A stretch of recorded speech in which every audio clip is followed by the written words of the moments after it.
ल मेरो करेसाबारीको एक झलक पुरै फ्याट्टै हेर्नु होला।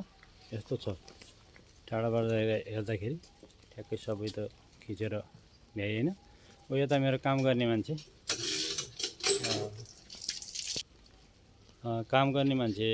उहाँ चाहिँ बिहान आउनुहुन्छ, बिहान यसो काम गरेर जानुहुन्छ। अब यताबाट तपाईँहरूलाई सर्लक्क देखाउँछु आरु मेवा होइन, यो सर्लक्क यस्तो फलेको लट्टमा यो यता सीताफल होइन, उता मेवाहरू भयो, अम्बा भयो, आँप भयो, यता रामफल भयो, निम हाम्रो औषधिको रूपमा प्रयोग गरिन्छ यो आँपहरू।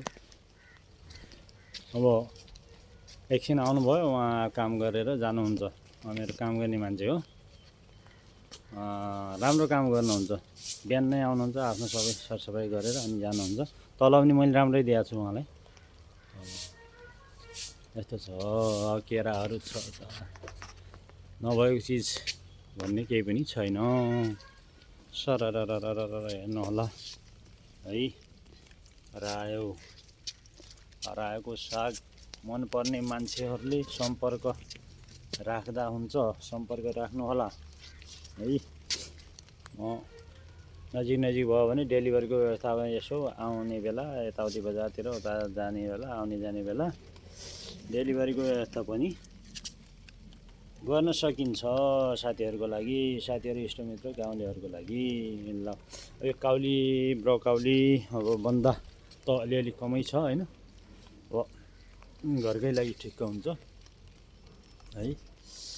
अब यो खुर्सानी भयो, खुर्सानी 2-3 थरी छ। एउटा यस्तो खुर्सानी छ, एउटा अर्को ठुलो खुर्सानी छ।